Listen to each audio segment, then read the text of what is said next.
Li'anal abda, karena sesungguhnya seorang hamba idza zaka, apabila dia melakukan yatahamu nafsuhu, ya yataham itu mencerca dirinya, menginterogasi dirinya, wa yatatalibu uyubiha, dan terus menerus mencari aib dirinya sendiri. Karena teman-teman gitu ya, ketika kita tidak disibukkan mencari aib diri kita sendiri, maka kita akan sibuk mencari aib orang lain. Sudah pasti, ya, sudah pasti. Kita seolah-olah melupakan aib yang ada dalam diri kita, dan lalu kita sibuk mencari aib orang lain. Padahal dosa orang lain itu gak bakal ditanya ke kita. Yang akan ditanya oleh malaikat adalah amal perbuatan diri kita sendiri. Tapi zaman sekarang banyak sekali hakim-hakim dadakan gitu, justifikasi, meneliti orang lain, apalagi orang Indonesia ini jago-jagonya kalau soal menggali apa, menggali aib itu jago-jago. Sampai 10 tahun yang lalu itu masih ada ya, ketahuan gitu, KPK bukan gitu. Tapi kita senang banget mengkorek-korek tentang aib orang lain. Dari mana? Karena kita tidak menggali aib diri kita sendiri. Dan sebenarnya harus kita tahu ya, satu antara kita dengan yang lain itu kayak seperti cermin. Ketika orang berbuat kesalahan, kita lihat sebenarnya kesalahan itu ada dalam diri kita, cuman dalam bentuk yang berbeda aja. Jadi semua itu pantulan. Apa yang lain orang lakukan sebenarnya itu pantulan dalam diri kita sendiri. Karena kalau kita bagus, baik, maka akan memantulkan hal-hal yang baik. Seperti saya pernah bilang, ketika Nabi Allah Isa alaihissalam lagi jalan-jalan sama muridnya, ada bangkai kambing. Ya, murid-muridnya itu nutup hidung. Kalau kata Nabi Musa, kata Nabi Isa alaihissalam, duhai, begitu putih dirinya. Muridnya melihat itu bangkai, tapi Nabi Isa melihat sesuatu yang lain, yang indah. Duhai, begitu putih giginya. Begitupun kita, ketika kita melihat keburukan yang ada pada diri orang lain, sebenarnya itu ada dalam diri kita. Kalau kita ya terselimuti oleh rahmat dan rahimnya Allah, yang akan kita lihat keindahan. Kalau yang kita miliki bunga, maka yang akan keluar itu bunga, yang punya juga bunga. Tapi sebaliknya, kalau yang ada dalam diri kita bangkai, yang akan keluar bangkai yang terlihat bangkai. Jadi dunia itu adalah satu hal yang benar-benar objektif, tergantung dari siapa yang melihatnya. Yang pernah saya bilang, ketika kita datang ke sebuah tempat, ini pasti tergantung dari sudut pandang. Kita datang ke sini nih, ya, sudut pandang Oki dengan sudut pandang Uda masih berbeda. Sudut pandang saya pun berbeda. Kalau udah mulai percetakan, oh sama, saya juga punya percetakan. Ya, kalau Oki belum kawin, ada perawannya di sini. Benar nggak? Kalau saya beda lagi. Yang belum ngaji, nggak apa. Soal di bawahnya ini. Yang belum ngaji di sini kayaknya masih banyak. Kalau saya mungkin berpikir di sana. Jadi setiap fenomena di jalan tergantung dari siapa yang melihatnya. Nah, kalau kita meneliti ke dalam, meneliti aib kita sudah tidak lagi disibukkan meneliti orang lain. Kita lebih fokus pada diri kita sendiri.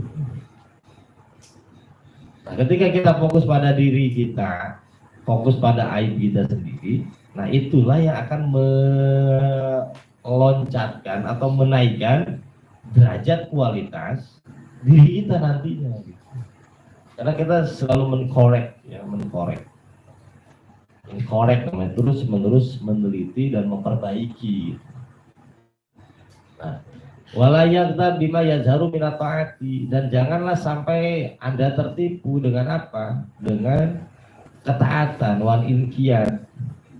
Inqiyad itu artinya yang besar yang Anda lakukan. Jangan Anda sampai tertipu dengan ketaatan dan kebaikan yang Anda lakukan. Anda harus melihatnya lebih dalam. Jadi melihat lebih dalam itu adalah satu hal yang amat sangat penting sekali dalam perjalanan. Karena ketika kita tidak melihat di dalam, bisa jadi kita tertipu oleh kebaikan kita sendiri. Nanti akan dijelaskan melalui perkataan-perkataan dari para ulama sufi. Kama ana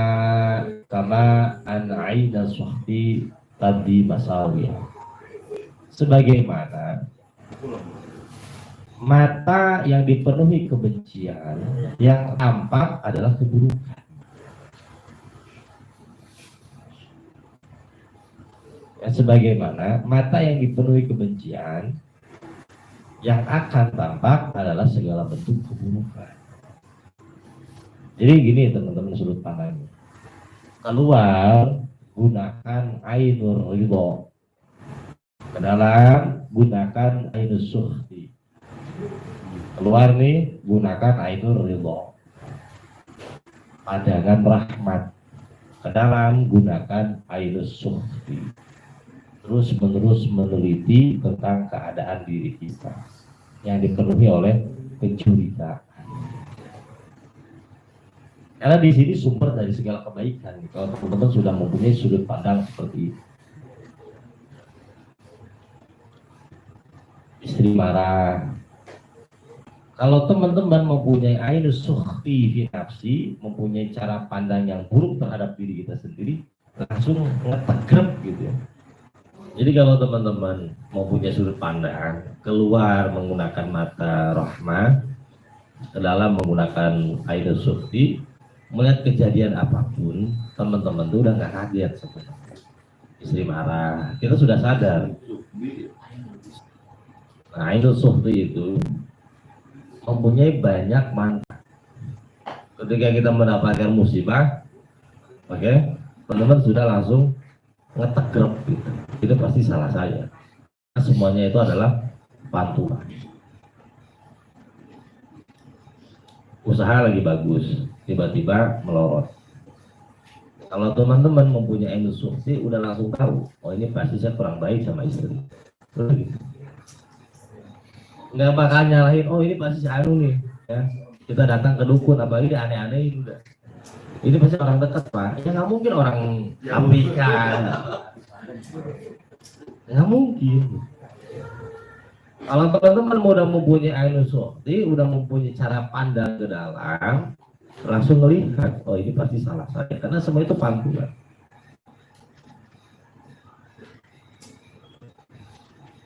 Jadi beragam macam musibah yang teman-teman merasakan nih, itu adalah pantulan aja sebenarnya.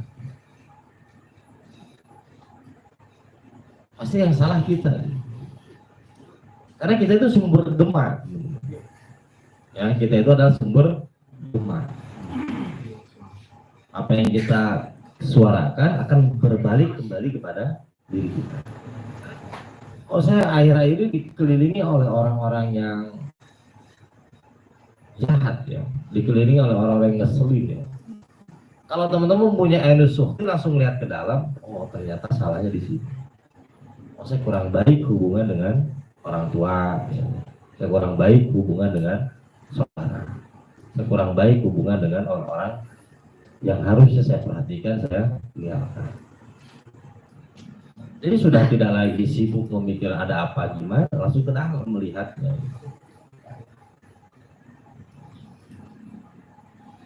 Nah, karena sebagaimana mata yang dipenuhi kebencian, yang tampak adalah keburukan. Nah, ini harus dimasukkan ke dalam diri kita. Akhirnya kita terus-menerus berkembang, terus-menerus bermetamorfosis menjadi lebih baik. Anak kurang baik sama kita, kita tinggal lihat bagaimana hubungan kita dengan orang tua kita. Simpel kan kalau kita bayangin. Nggak, teman-teman nggak perlu ke parenting, nggak perlu menghubungi dokter Aisyah gitu. Nggak perlu. Tinggal bagaimana kita lihat hubungan kita dengan orang tua gitu aja.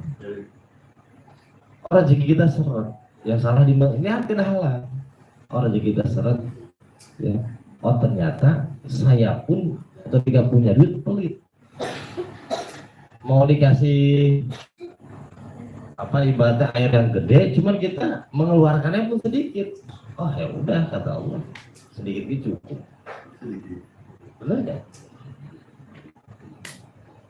Sedikit juga udah cukup bagi dia. Nggak perlu yang gede-gede. Yang lihat ke dalam aja tuh. Nggak perlu pakai amalan. Amalan apa? Ada yang lebih lucu kalau pengen rezeki gede katanya pakai cajut terbalik ada kan?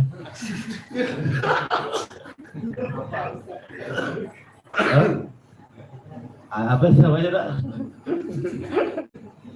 Allah alinafs. Nah, ridho terhadap diri sendiri akan mengakibatkan apa? Mengakibatkan dua penyakit fatal dalam mental kita. Apa itu? Yang pertama adalah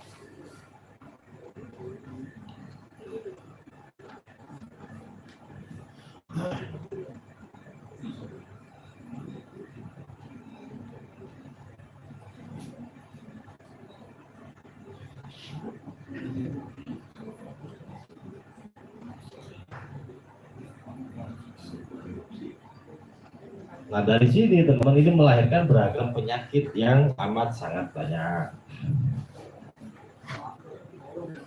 Jadi teman-teman semua ya, teman-teman semua nih dari sini, dari puas terhadap diri kita sendiri, maka kita mempunyai yang dinamakan penyakit mental, yaitu nifaq. Bentuk nifaq tidak sama antara zahir dengan batin. Dari sini melahirkan anak yang sangat banyak. Ini penyakit mental semua. Apa penyakit mentalnya? Yang pertama adalah al-ujub. Ujub diderita oleh seorang, dia merasa dirinya itu spesial, merasa lebih dari orang lain, dan dia tidak membutuhkan orang lain untuk dijadikan lawan. Ujub itu enggak. Jadi namanya itu setan budak. Setan budak artinya gila ya gua. Gila ya gua. Adalah orang yang diramalkan untuk avatar. Kayak ada perasaan-perasaan seperti itu. Teman-teman jangan menganggap ini bualan ya. Ada orang-orang kayak gini gitu. Ada lagi.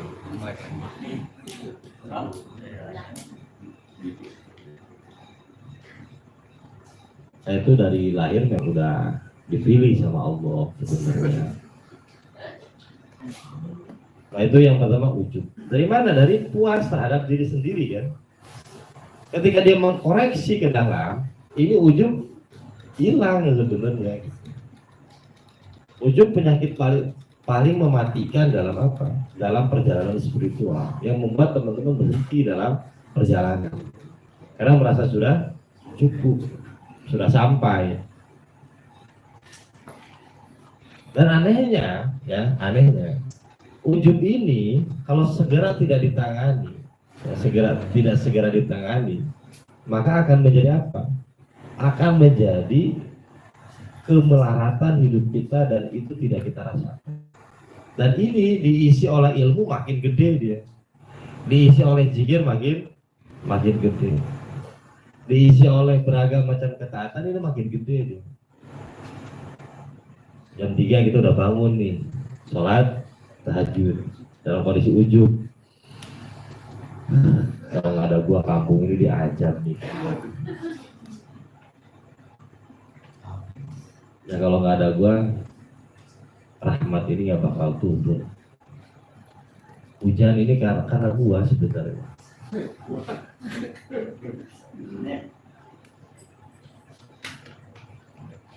Ya emang ujub ini berbahaya. Dipakai apa namanya, dipakai ilmu makin dalam dia ujubnya. Nah, ini bisa hilangnya oleh apa, teman-teman semua? Bisa hilangnya dua hal. Yang pertama, oleh orang yang mulutnya itu kejahat. Yang mulutnya itu jahat. Siapa? Ya biasanya guru. Dalam majelisnya, dalam ilmunya itu sering-sering menyampaikan hal-hal yang bernada provokatif.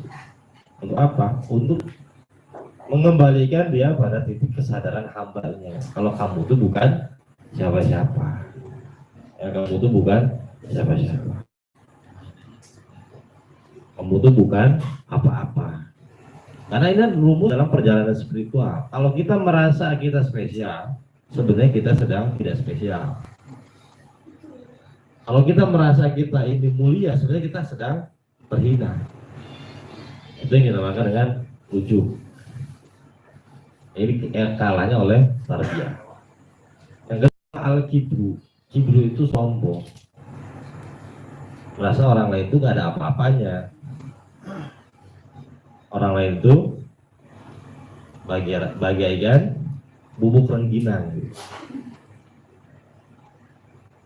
Bagaikan apa? Bagaikan koral.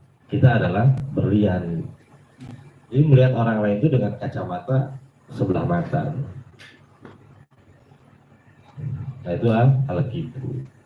Dari mana juga datangnya? Dari Hindu gitu, anin.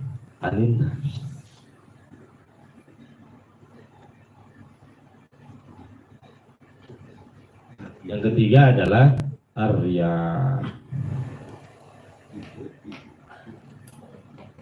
Ya, arya. Arya itu sawab. Ya. Apa itu sawab? Melihat apa, ingin dilihat oleh orang lain. Ya, dia menjadi semacam binatang, semacam burung merak, selalu memamerkan keindahan yang ada dalam dirinya. Karena orang lain juga tidak peduli sebenarnya. Hanya dia merasa orang lain sedang Jadi sebodoh-bodohnya orang adalah orang ria. Kenapa dia merasa diperhatikan oleh orang lain, ternyata orang lain menganggap biasa saja. Pencapaian apapun dalam hidup kita, teman-teman semua, orang lain tidak sebegitu peduli terhadap apa yang kita dapatkan. Apalagi zaman sekarang, orang peduli terhadap kita ketika apa? Ketika kita terjatuh. Kalau kita lagi dalam kondisi bahagia, dia tidak akan peduli. Paling cuman jempol doang kan. Paling tinggal emoticon mantap doang.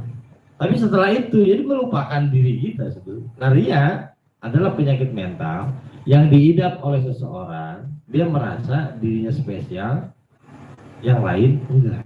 Padahal ini adalah penyakit yang amat sangat berbahaya. Yang keempat adalah sum'ah. Kalau ria ingin dilihat, sum'ah ingin didengar. Jadi segala bentuk pencapaian dirinya, segala bentuk kebaikan dirinya itu ingin sampai kepada telinga orang lain, ingin viral, ingin viral. Nah, ini penyakit zaman sekarang. Nggak aja sedekah di hari Jumat masukin keropak tuh di videoin. Sekarang nyumbangnya 2.000. Ya, kalau 100.000 di video. Yang di video juga ada pengumuman dari masjid. Alhamdulillah Jumat sekarang ada yang memberi kepada kita 1 juta rupiah atas nama hamba Allah. Itu saya sebenarnya. Ya namanya hamba Allah, cuma kita ngomong ke teman kita, itu saya sebenarnya. Sama aja. Ya sama aja gitu. Nah, yang selanjutnya al-hikdu. Al-hikdu itu penyakit mental begitu teman-teman, berbahaya. Al-hikdu itu gini. Ketika ada orang lain diberikan nikmat, diberikan kebaikan, diberikan berbagai macam fadilah keutamaan dari Allah, dia merasa Allah itu salah menempatkan nikmat. Harusnya ke saya itu, Allah salah nih, nggak bener nih. Harusnya saya itu hikmah. Yang benar tuh saya sebenarnya. Yang harusnya Allah kasih kebaikan, ya Allah kasih keindahan adalah saya. Allah salah ini menempatkan nikmat itu. Kenapa? Dari ini munculnya ar-ridha anil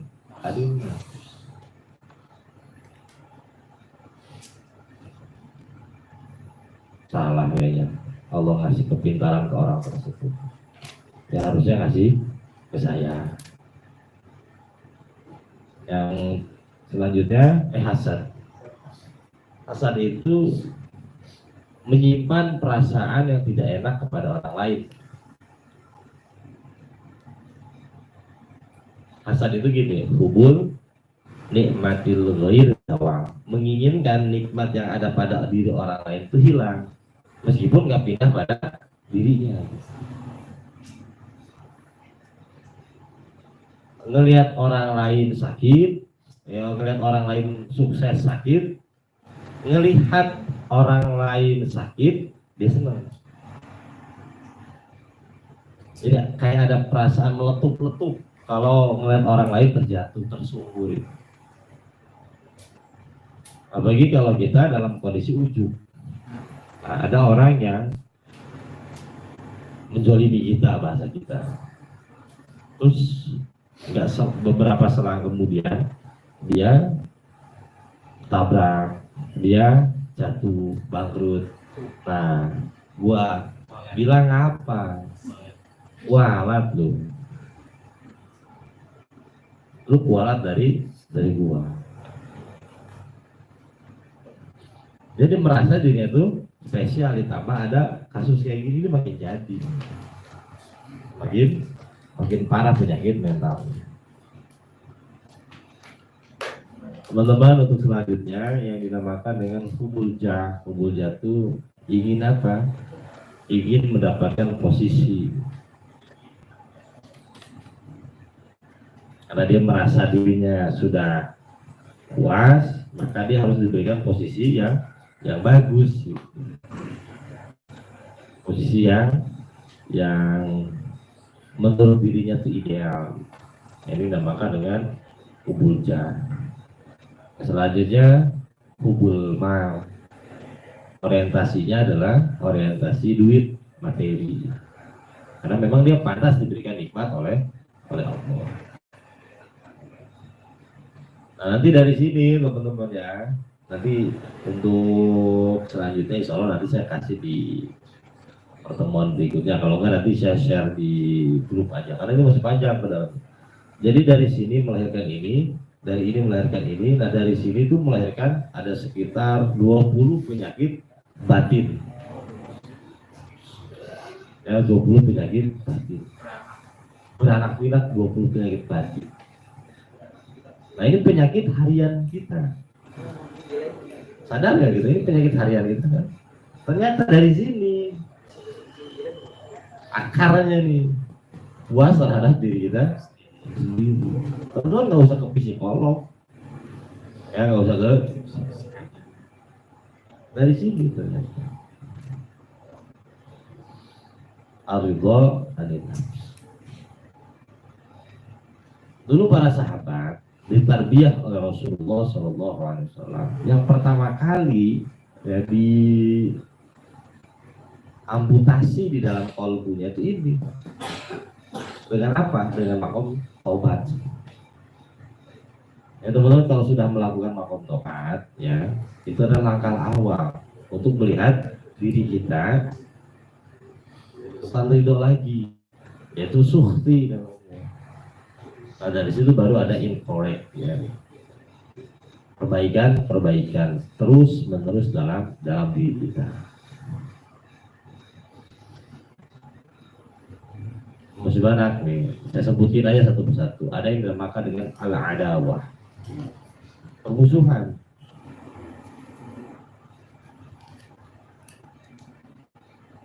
Yang kedua adalah al-baghdha. Apa itu al-baghdha? Baghdha itu kebencian.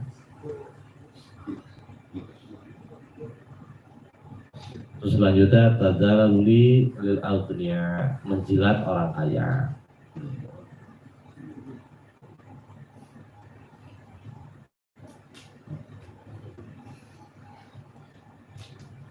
Nanti insya Allah untuk ini akan dijelaskan secara terpisah. Banyak tuh istigharul fakri, merendahkan orang-orang miskin, taratus sekoti bimadzaril rizqi, nggak percaya dengan rizki, dan banyak sekali yang akan kita bahas. Ini turunannya dari sini.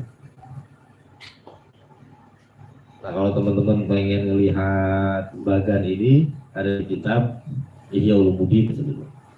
Cuma tidak sespesifik ini gitu. Maksudnya Imam Ghazali itu menjelaskannya itu dari satu bab nanti ada di bab lagi. Nah, ini saya rapihkan ngebantu teman-teman biar gampang memahami.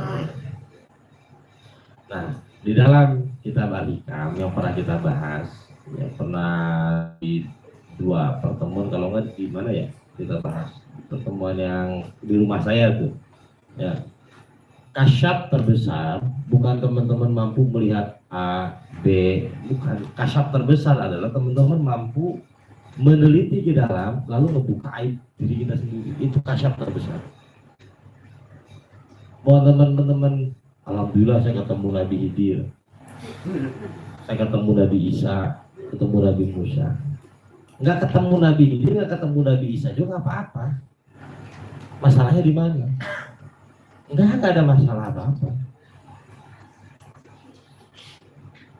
Ya, kasyaf terbesar itu teman mampu melihat ke dalam lalu menyimpulkan tentang aib diri kita. Itu kasyaf terbesar. Hanya sekarang tuh aneh-aneh kan, amalan ini ketemu Nabi Khidir, pengen ketemu ini. Enggak, itu nggak penting teman-teman, serius nggak penting. Dan nggak bakal ditanya sama malaikat, kamu dulu ketemu Nabi Khidir nggak? Enggak, masuk neraka. Enggak ada. Yang menyebabkan kita masuk ke dalam neraka karena kita tidak peka terhadap aib yang ada dalam diri kita. Nah, ini makanya kasyaf terbesar adalah ketika Allah memperlihatkan aib, celah di dalam diri kita. Dari situ teman-teman mengkorek.